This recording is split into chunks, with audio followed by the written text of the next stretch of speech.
16ാം കേരള നിയമസഭയുടെ 1ാം സമ്മേളനത്തിന്റെ 10ാം ദിന വിശേഷങ്ങളിലേക്ക് സ്വാഗതം.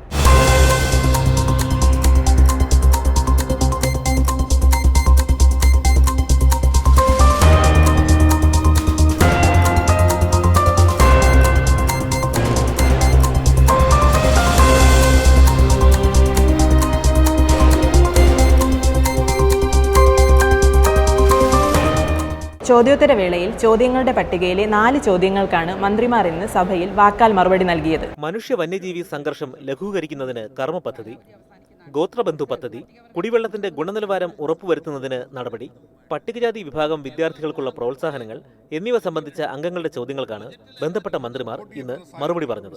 വന്യജീവികളിൽ നിന്നും സംരക്ഷണം ഉറപ്പുവരുത്താൻ ആധുനിക പദ്ധതികൾ നടപ്പിലാക്കുമെന്ന് മന്ത്രി ഷിബു ബേബി ജോൺ പറഞ്ഞു. കേരളത്തിന്റെ ദേശീയപാത വടക്കുനിന്ന് തെക്ക് വരെ 600 കിലോമീറ്റർ ആണെങ്കിൽ ഇത് 6000-ൽ പരം കിലോമീറ്ററാണ് വനാതിർത്തി കേരളത്തിനുള്ളിൽ നിൽക്കുന്നത്. അന്നേരം തീർച്ചയായിട്ടും ഇന്നുള്ള സംവിധാനങ്ങൾ അപര്യാപ്തമാണ്. വളരെ പരിമിതമായ സാഹചര്യങ്ങളിലാണ് വനംവകുപ്പ് പ്രവർത്തിച്ചുകൊണ്ടിരുന്നത്. ഇത്തവണത്തെ ബഡ്ജറ്റിൽ എന്താണേലും ഈ വർഷത്തേക്കിന് പൂർണ്ണമായി പര്യാപ്തമല്ലെങ്കിലും നല്ലൊരു നിലയിലേക്ക് പ്രതിരോധ പ്രവർത്തനങ്ങൾക്ക് ഉള്ള ഫണ്ട് ലഭ്യമായിട്ട് പ്രഖ്യാപിച്ചിട്ടുണ്ട്. അത് വെച്ചുകൊണ്ട് തീർച്ചയായിട്ടും ഇതിൻ്റെ ഒരു മോഡേണൈസേഷനുമായി ഗവൺമെൻറ് മുന്നോട്ട് പോകും. സർ, പട്ടികജാതി പട്ടികവർഗ വിഭാഗത്തിലെ വിദ്യാർത്ഥികൾക്ക് വിദേശത്ത് ഉന്നത പഠനം നടത്തുവാൻ ഒഡേപാക് വഴി വിവിധ പദ്ധതികൾ നടപ്പിലാക്കുന്നുണ്ടെന്ന് മന്ത്രി കെ തുളസി പറഞ്ഞു. വിദേശത്ത് അംഗീകൃത സർവകലാശാലകളിൽ ഉന്നത വിദ്യാഭ്യാസം നേടുന്ന കുട്ടികൾക്ക് വകുപ്പ് ഒഡേപാക് വഴി പദ്ധതി നടപ്പിലാക്കുന്നുണ്ട്.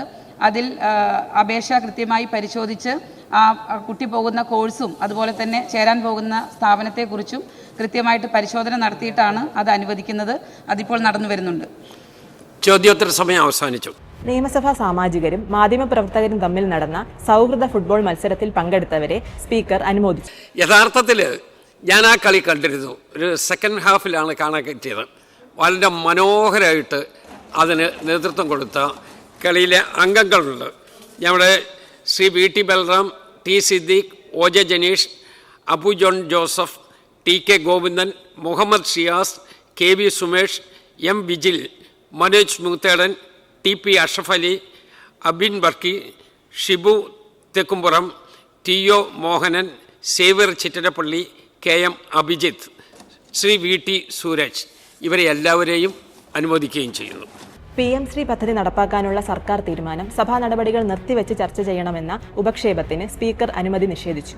PM ശ്രീ പദ്ധതി സംസ്ഥാനത്ത് നടപ്പാക്കുന്നതിനുള്ള സർക്കാർ തീരുമാനം പൊതുസമൂഹത്തിൽ ഉളവാക്കിയിട്ടുള്ളതായി പറയപ്പെടുന്ന ആശങ്ക സഭാ നടപടികൾ നിർത്തിവെച്ച് ചർച്ച ചെയ്യണമെന്നായിരുന്നു പ്രതിപക്ഷത്തിന്റെ ആവശ്യം.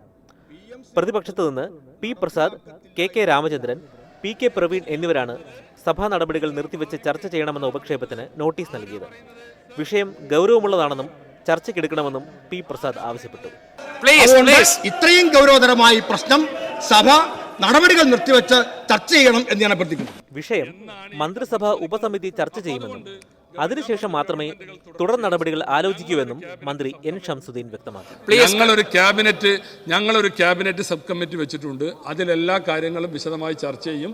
സംസ്ഥാനത്തിന്റെ താല്പര്യം മുൻനിർത്തിക്കൊണ്ട് മാത്രം സംഘപരിവാർ അജണ്ടകൾക്ക് കീഴടങ്ങാത്ത നടപടികളെ ഞങ്ങളുടെ ഭാഗത്തുണ്ടാകൂ. അതിന് യാതൊരു സംശയവുമില്ല.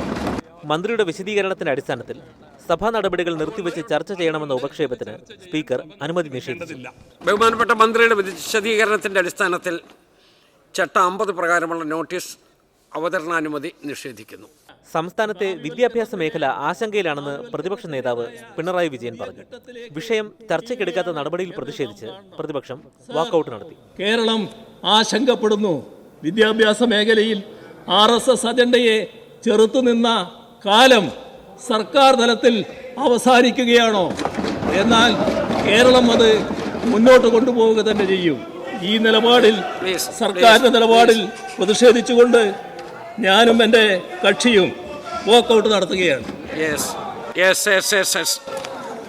ഇന്ന് സഭയിൽ വന്ന ശ്രദ്ധ ക്ഷണിക്കലുകൾക്ക് ബന്ധപ്പെട്ട മന്ത്രിമാർ മറുപടി നൽകി. കൊച്ചി മെട്രോയുടെ 2ാം ഘട്ട നിർമ്മാണ പ്രവർത്തനവുമായി ബന്ധപ്പെട്ട് തൃക്കാക്കരയിൽ അനുഭവപ്പെടുന്ന രൂക്ഷമായ പ്രശ്നങ്ങൾ സംബന്ധിച്ച് ഉമാ തോമസ് MLA അവതരിപ്പിച്ച ശ്രദ്ധ ക്ഷണിക്കലിന് മുഖ്യമന്ത്രി VD സതീശൻ മറുപടി നൽകി. സുരക്ഷാ മാനദണ്ഡങ്ങൾ പാലിച്ച് സമയബന്ധിതമായി ഇനി നിശ്ചയിക്കുന്ന സമയം, നേരത്തെ നിശ്ചയിച്ച സമയമല്ല, സമയബന്ധിതമായി മെട്രോ 2ാം ഘട്ട നിർമ്മാണം പൂർത്തീകരിക്കുന്നതിനും നിർമ്മാണ വേളയിൽ ഗതാഗതക്കുരുക്ക് ഒഴിവാക്കുന്നതിനും പരമാവധി നടപടികൾ സർക്കാരിന്റെ ഭാഗത്തു നിന്ന് സ്വീകരിക്കുന്നതാണ്. സംസ്ഥാനത്തെ വിവിധ റോഡുകളുടെ നിർമ്മാണ പ്രവൃത്തികളും അറ്റകുറ്റപ്പണികളും നിർത്തിവച്ചിരിക്കുന്നത് മൂലം ഉണ്ടായിരിക്കുന്നതായി പറയപ്പെടുന്ന പ്രതിസന്ധി സംബന്ധിച്ച് പി പ്രസാദ് MLA അവതരിപ്പിച്ച ശ്രദ്ധ ക്ഷണിക്കലിന് മന്ത്രി PK ബഷീർ മറുപടി നൽകി. അപ്പം അതിൽ ഒരു വിഷയം എന്താ വെച്ചാൽ പൊതുമരാമത്ത് വകുപ്പിന് മാത്രമല്ല ബിറ്റുമിന്റെ ആ വേരിയേഷൻ കിട്ടേണ്ടത് പഞ്ചായത്തുകളും ജലസേചന വകുപ്പും അവർക്ക് കൂടി ആകണം. അതുകൊണ്ട് ആ ഫയൽ പോയിട്ടുണ്ട്. അടുത്ത മന്ത്രിസഭയിൽ അതിന് പരിഹാരം ഉണ്ടാവും. തുടർന്ന് സഭയിൽ അംഗങ്ങൾ പാലിക്കേണ്ട സമയക്ലിപ്തത സംബന്ധിച്ച് സ്പീക്കർ റൂളിംഗ് നൽകി. സഭ നിർത്തിവെക്കുന്നതിലുള്ള ഉപക്ഷേപത്തിന് അവതരണാനുമതി തേടുമ്പോഴും വാക്കൌട്ട് പ്രസംഗം നടത്തുമ്പോഴും സബ്മിഷൻ അവതരിപ്പിക്കുമ്പോഴും ചർച്ചകളിൽ പങ്കെടുക്കുമ്പോഴും സമയക്ലിപ്തത പാലിക്കാത്തത് മൂലം സഭാ നടപടികൾ അനിശ്ചിതമായി നീളുന്ന സാഹചര്യം ഉണ്ടാകുന്നു. ആയതിനാൽ സഭ നിർത്തിവെക്കാനുള്ള ഉപക്ഷേപം അവതരിപ്പിക്കുന്ന അംഗം 10 മിനിറ്റിലകം സമയം വിനിയോഗിക്കരുതെന്നും വാക്കൌട്ട് പ്രസംഗം നടത്തുന്ന പ്രതിപക്ഷത്തെ ആദ്യത്തെ അംഗം അതിനായി 10 മിനിറ്റിലധികം വിനിയോഗിക്കരുതെന്നും ചെയർ നിർദ്ദേശിക്കുന്നു. സഭയിൽ അവതരിപ്പിച്ച 10 സബ്മിഷനുകൾക്കും ബന്ധപ്പെട്ട വകുപ്പ് മന്ത്രിമാർ മറുപടി നൽകി.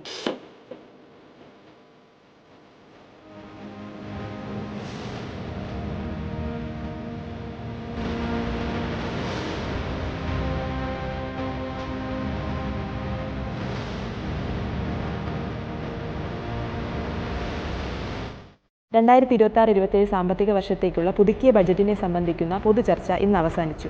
ചർച്ചയിൽ ഉയർന്നു വന്ന ചോദ്യങ്ങൾക്ക് മുഖ്യമന്ത്രി മറുപടി നൽകി. 2026-27 സാമ്പത്തിക വർഷത്തേക്കുള്ള പുതുക്കിയ ബജറ്റിനെ സംബന്ധിക്കുന്ന പൊതുചർച്ച ഇന്ന് അവസാനിച്ചു. 13 അംഗങ്ങൾ ചർച്ചയിൽ പങ്കെടുത്ത് സംസാരിച്ചു.